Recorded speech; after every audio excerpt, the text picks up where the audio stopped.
Purple ranks. The point in the ranking system where both your understanding of the game and your understanding of your character is truly tested. Purple ranks might seem quite intimidating, especially the difference between Mighty Ruler and Battle Ruler, but in this video, I'm going to show you that if you were able to hit purple ranks in the first place, it only takes time and a little bit of practice on some key points in your game plan. And if you're not in purple ranks yet, don't worry, I'll be giving out multiple tips that you can start honing early on in your rank journey to make the grind past purple that much easier. The first half of this video is going to be dedicated to general tips that I see people in purple ranks struggling with the most, and in the last half of the video I'll review some examples from purple rank players so we can analyze and understand what the key mistakes that's being made at these ranks are, so you can fix them and understand how to exploit other people's lack of knowledge in purple ranks. Let's get started. I know, I'll keep this one short because people are probably sick of hearing it, but purple ranks is genuinely when I see people start utilizing grabs into their gameplay and start breaking them more and more. Breaking grabs is crucial to Tekken, and especially in purple ranks when people start realizing that you can get a lot of damage and mileage if people don't break those grabs. It's crucial to make sure that your grab breaks are at least decent enough. Next time you want to boot up Tekken and find yourself wanting to hop into ranked, consider taking 10 to 15 minutes instead practicing grab breaks. Choose Dragunov or Jin as your opponent and make sure to set 3 separate grabs, being 1 grab with a 1 break, 1 grab with a 2 break, and the last grab with a 1+2 break. Not all characters have a full grab game, which is why I suggested Jin and Dragunov, but you can train with any character that has all 3 of these breaks. And it's a good idea every now and then to mix this up. If you do this every time you play Tekken, I promise you that after just a few sessions of warming up with it, you'll start breaking grabs much more consistently in ranked matches. Pay attention to the arm that's reaching out, as it corresponds to which button you'll be pressing when you break the grab. I eventually plan on making an entire guide that breaks down everything you need to know about grab breaks, including how we can use the animation to break the grabs more consistently. But for this quick explanation, I'll assume you already understand how to break grabs and are simply looking at how to do it more consistently. And if that's so, this is really all you need to know for the time being. Far too often do I see players blocking Jin's can or Victor's up 1+2 or even Hell Sweep from any of the Mishimas and still not punishing it. You will get so much mileage and damage, frame advantage and positional advantage, and mental stack against your opponent if you start blocking some of these extremely punishable panic options and actually punishing them. Imagine how much better of a position you would be if that Hell Sweep you blocked at the beginning of the round you punished, took away half the opponent's health bar, put their back against the wall, popped your heat, and continue to use even more tools to pressure your opponent and eventually chip them all the way down into rage, all off of one single interaction. Now, you might understand why it's obvious why you'd want to punish these moves properly, but how do you go about even learning how to punish these moves? Well, lucky for you, I've already made 2 guides already on 2 of the most popular characters, Jin and Dragunov. This breaks down everything that you need to know about their stances, what they're weak to, and what moves you can start learning how to punish. Alternatively, another great way to learn what you need to punish is looking back at your replays, seeing who the most common character you're playing against, and watching those replays to see what negative moves players are commonly using against you and you're not punishing. Watch some of these replays with frame data on and pay attention to any move you block that is -10 or more, and learn which option your character has to punish that move best. If you don't know what this is and you don't know where to find it, the game will tell you if you just turn on tips and you block the move. From there on out, it's all about building your repertoire of moves that you've learned that are negative, so next time that you come across it in a match, you'll be ready to punish it without even having to consciously think about needing to. The next tip I can give is one of the most important. You need to take your advantage if you have it, and work to get it if you don't. I have seen so many players, even high-ranking players, who are convinced that the best way to approach higher-level Tekken is to just KBD away and wait for a whiff, more or less playing advanced footsies. The problem with this is Tekken 8 is meant to be more aggressive. There's no way around that. So if you aren't taking your advantage aggressively and backing up passively when there's no need to, you not only miss out on damage, you miss out on applying more mental pressure to your opponent, you give them room to press their buttons and achieve their game plan, and you throw away the opportunity your tools give you, just because you're either scared to push against someone, or you might not know what you should do next.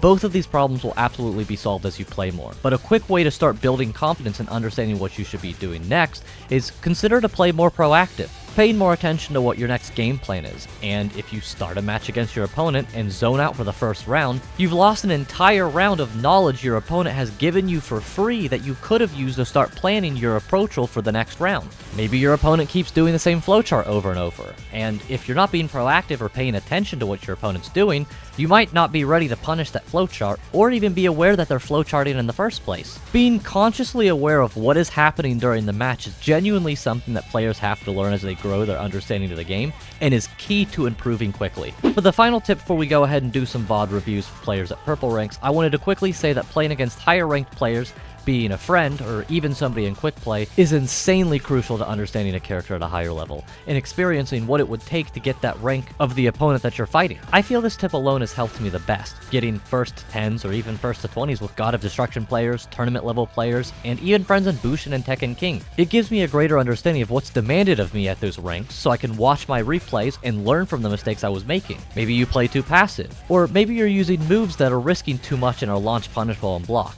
These kinds of problems become easily exploited when you fight significantly better opponents, so you tend to learn what you need to work on a lot quicker. Remember that everybody learns at a different pace, and if you feel like you can only learn from fighting someone who's maybe blue ranks and below, that's okay. It's all about getting experience with better players, so when you come back to play against your ranks, you'll be mentally aware and ready to punish the move and options of lower skilled opponents. That's going to cover the tip section, so let's go ahead and hop into the VOD review and see what we can learn from other players at these ranks. So this is the first match that I wanted to show you guys. I went ahead and blurred out both of the players' names just for privacy's sakes, and if this is you, or if you know who these players are or run into them, don't harass anybody, don't go out of your way, don't make fun of anybody. There's nothing wrong with making mistakes, especially at these ranks, and everybody is learning, and the entire point of this video is educational and is supposed to help everybody learn and get better so we can improve and start pushing our mains and other characters into those blue ranks and overall just improve our gameplay. So it's all for learning. Nothing's supposed to be like, you know, aggressive or out to get any of these players or anything like that. But the reason as to why I chose this is because when I hear players who get into Mighty Ruler or hit purple ranks for the first time, it seems really daunting because there are people who are starting to press, you know, Battle Ruler, they're about to get into blue ranks, and this is also when you start seeing people who have like Tekken King characters and stuff who have characters that start in Tenryu or Mighty Ruler, so you're fighting like Tekken Kings or like even Tekken Gods who are just getting into these characters and are overall have a better understanding of the game than you do. For example, this Paul player here, obviously the main is not Paul. I can't remember the character, but they have a character in Raijin right now, I believe, so I think it's the second blue rank. And then this Victor player is a tried and true, just complete Mighty Ruler. This is the highest character that he has, and I think he might have like another character in red outside of that. But this is to show you guys that even though this is a brand new purple rank player versus somebody who has been in purple ranks before, has their main in blue ranks, and is now almost about to get blue ranks with a second character, there is still a fighting chance for the victor, and even with both of these players making a lot of mistakes, it was still a decently even fight, as we'll see. So let's go ahead and get into it, and I'll talk a little bit about some of the mistakes that goes on, but I mainly just want to show you guys that you can make mistakes in these ranks, and you can forget to punish things, and you can not know a matchup as well as you might need to, and you don't have to be able to understand Korean backdashing to be able to beat these players and move past that. So let's go ahead and get into it and talk about it. So yeah, so right now, Paul player just kind of really demolishing the victor. Starts to get a little bit work though. Gets a heat smash out, gets some more damage. And almost gets that last round, barely. But it came down to the skin of the teeth. And this next round is a very, very interesting round to point out, because as you're about to see, the victor player is going to get his ass handed to him quite a bit here. And it's going to look like there is absolutely no chance here. Like, he doesn't come back from this, right? There's no chance that the victor player comes back from this. It's a Mighty Ruler player. Let me actually pause it just like this so you can still see the characters. It's a Mighty Ruler, a true Mighty Ruler, against somebody who is Battle Ruler, probably very close to hitting Fujin or Raijin or whatever the hell the first blue rank is. I confuse them so much. And has already gotten multiple characters to blue rank. So there's no way that they're going to drop this right truly, because the victor player is obviously very, very overwhelmed, is very kind of confused as to what the Paul player is doing. It's clear that the victor does not know this Paul matchup at all. So what is he going to do to be able to come back from this?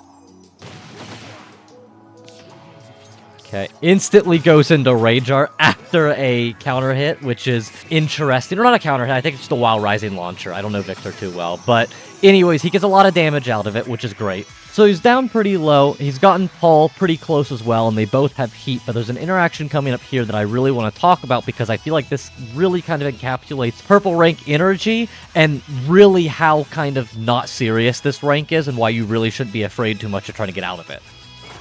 So we do a power crush into it. He goes for the grab. Paul breaks it. He does up forward 1+2, and Paul goes and does a shoulder, which is -14. Victor could have done multiple different types of punishes, but just for the sake of conversation, he probably could have done just a 10-frame punish and killed the Paul here. But he doesn't, because he doesn't understand the Paul matchup and doesn't know that this is negative. So instead, he just bets on that he will probably be able to get his heat smash out to get the kill, goes for it, and the Paul assumes that he's going to do it next and blocks low.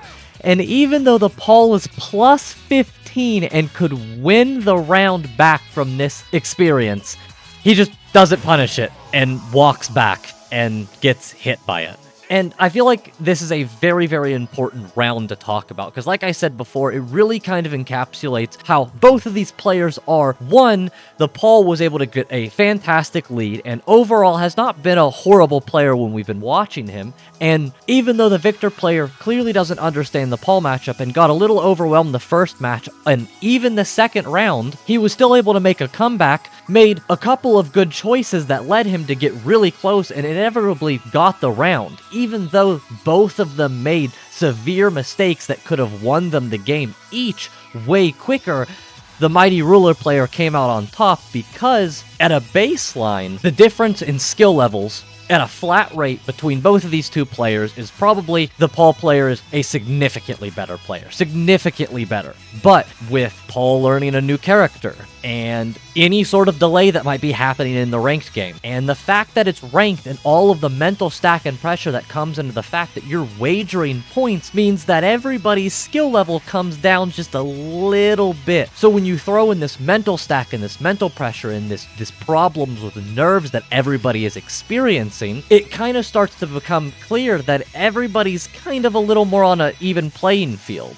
And even though a player might have a character in Raijin, or a character in Tekken King, or even a character in Tekken God, if you are fighting one of their secondaries, you shouldn't automatically assume that they're going to wipe the floor with you, because you're already going to be going in with way more mental pressure than they probably are, because they have way more experience than you. So you're already putting yourself at a disadvantage when they might not even know the character. This could be their first game ever playing this character and could just be trying to mess around with it. So there's no reason to go in with a lack of confidence when, as we just saw right here, I mean, we just watched a tried and true scramble of two -14 to -15 interactions that neither of them punished. So it's super important to realize and remember that everybody makes mistakes, and just because you make 1 to 2 mistakes does not mean that you are going to get just blown up for it. That's not going to start happening for a while, and you really don't have to start worrying about that until closer to mid-blue ranks, honestly. That was the important round that I really wanted to check out, but let's go ahead and check out one more round from another game that I feel also encapsulates this exact feeling, so we can talk about it a little bit more from a different perspective.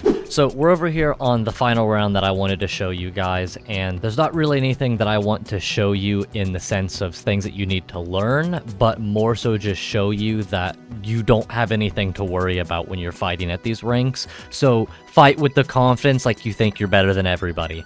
A great example is this match right here. This is a Raijin Jack against a yellow ranked Leroy. I don't know what the Leroy's actual rank is on their main, because it's 121, so it's probably more than this. I'll put text on the screen right now that'll tell you what the rank of their main character is, but they're still with a brand new character they haven't learned. They're not super high in the ranks. They're most likely red ranks, I'd assume, and they've just started with a new character. So surely a Raijin Jack should not have any problem beating this guy. 3-0, right? Well, I wanted to show you this round because I think it's pretty interesting, it's funny to watch, and it's, I think, a good confidence booster for anybody who feels like you're an underdog and you think that you suck at the game.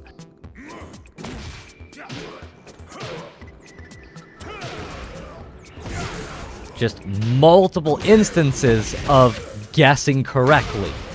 And then he just doesn't get up or can't get up properly and tries to get up attack at the wrong time against Leroy. And that's really all it takes to get that going.